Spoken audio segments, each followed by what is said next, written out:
All right, here we go. So we're starting our approach to the tunnel. We got a nice little sort of background sound to us. There's an approaching Canadian Pacific, Kansas City train. So this tunnel is known as the Flett Tunnel, obviously named after the nearby station just to the east, which we passed a little while ago. This is the second largest tunnel in the area. There are a number of tunnels in this area. This is the second longest at 630 feet. The largest tunnel is the Macdiarmid Tunnel, which is by Lake Nipigon on the former Canadian Northern Line. This tunnel is a very, very popular tourist attraction or hiking attraction. So lots of people in the area come here to hike. You do need a permit, as we've mentioned before, because this is a piece of managed land. So you do have to get a permit to come here. So this tunnel was built very early on in the construction of the line. So work began on this tunnel in 1906 and probably was completed shortly thereafter. So here you can see the approach to the tunnel. You can see kind of the large size rock cut here. We're probably in the 25-foot range here as we make our way in. You'll see the sort of the state of the grade here. Again, its popularity. There's a lot of people that hike through here, a lot of people that drive through here.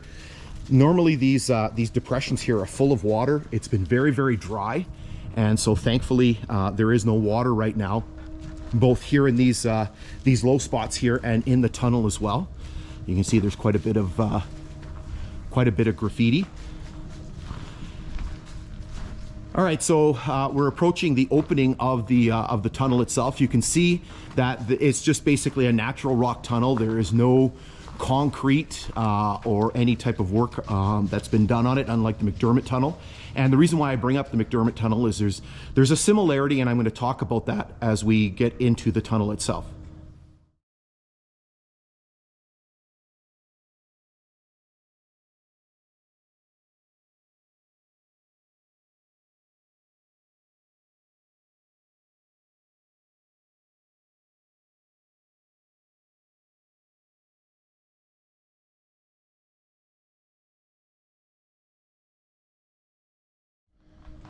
All right, here we go. So we're making our way into the tunnel. Almost forgot, gotta grab my notes here that I will need to reference. Okay, so a couple of things that we're going to take a look at as we enter the tunnel. There's a couple things I want to talk about. Again, you can see all the requisite graffiti. So first of all, there was a bit of an issue with this tunnel. Again, construction dating back to 1906. So this tunnel was a very, very leaky tunnel. There were some significant water seepage issues inside of it. Give you a shot of the ceiling here. So there was constant water filtration sort of coming through. And I want to thank Gordon for this information. Basically to the point where CN actually stripped a lot of the material off the top of the tunnel, a lot of the overburden off the top of the tunnel to try to mitigate those leaking issues, and that unfortunately really didn't solve the problem. And I can give you a couple instances of that. The first time I came through this tunnel was in the mid-90s. I want to say maybe 1996, shortly after the line had been abandoned. And I was in here in July, and I distinctly remember, I'm pretty sure it was on this side, it's kind of on the south side of the tunnel, there was a big sort of blob of ice still sitting in the bottom of the tunnel. Because it was, I remember that winter was particularly cold and there was a lot of snow, and so there was still ice here in the tunnel. And then I read a comment on social media that basically somebody had written, they were one of the work crews, and they said that during the winter months when the water would seep in and freeze, there was huge icicles that would form. And what they would have to do is they would have to take rifles and come and shoot the icicles hanging from the ceiling, lest they come off and damage any of the railway equipment as it sort of passed through the tunnel. So let's talk a little bit about sort of the history of this tunnel. So again, construction on this tunnel started very early on in 1906. You can see again sort of the structure of the tunnel. And I mentioned that there was a similarity between this tunnel and the larger McDermott Tunnel. And that similarity is the fact that there's unfortunately a tragedy that's associated with this tunnel. So in September of 1906, they were working on the construction of the tunnel. And you can imagine during this time that a lot of the equipment that they're using is, still fairly crude. And there were a lot of challenges when it came to constructing structures like this. And so unfortunately, let me check my notes here. Unfortunately, on the 19th of September, I have to look at my note here. On the 19th of September, there was a crew that was blasting, and they had basically moved in to clean up some of the previous blasting work that had been done and to set more charges. And unfortunately, they basically hit an unexploded charge, or a charge that had not properly detonated. And so there was quite a large explosion, and the explosion killed 3 workers. And there's the eerie similarity, because the McDermott Tunnel, which was built later, so the McDermott Tunnel was built starting in late 1911 into 1912. In January of 1912, there was 3 workers that were killed in a blasting rockfall incident at that tunnel, right? So kind of eerily similar that 3 workers were killed in both tunnels. And so in this case, 3 workers were killed and another 8 injured, okay? And so again, that was on the 19th of September, 1906. And the workers' names were Nestor Rajala. I'll put these up on the screen so you can see them. Henry Parvianen and Peter Ventalainen. And again, I'll have their names up on the screen, and I'll have their ages as well. Some of them were fairly young.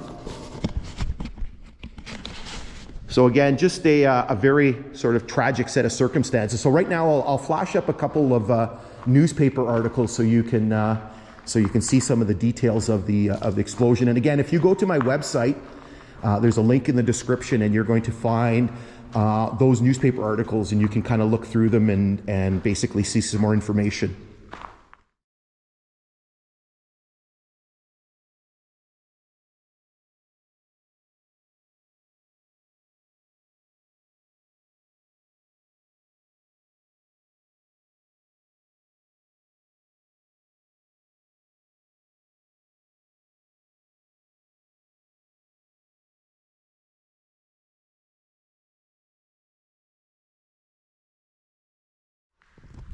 So I do have to say a special thanks to Michael DeJong, who is the curator of the Thunder Bay Museum, for helping me out with obtaining those articles. And again, I just sort of came on it by accident, and I'm not sure if that accident and the death of the 3 workers is a very well-known circumstance. This is the first time that I'm hearing of this particular incident.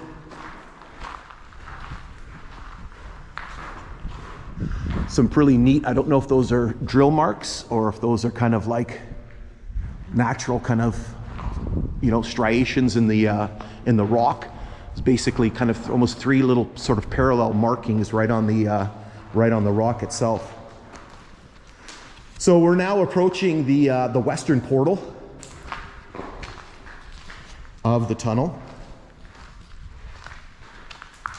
Again, still plenty of graffiti. I'm going to pan back here so you can see back towards the east. Quite cool inside the tunnel here. I'll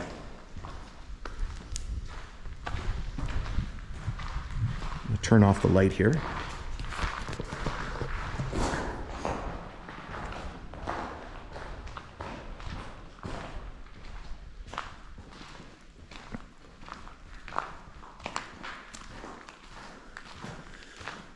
All right, so now we've exited the tunnel. You can see here kind of the sort of secluded nature, the shaded nature of the rock cut here. You can see lots of moss and things growing on the rock cut. You can see the opening to the tunnel.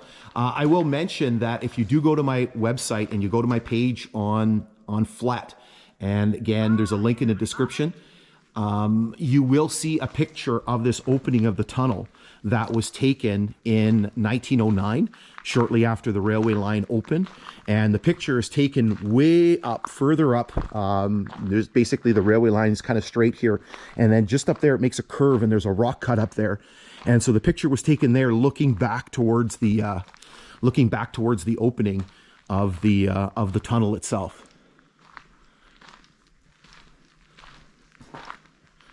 All right, so basically here the rock cut starts to come to an end.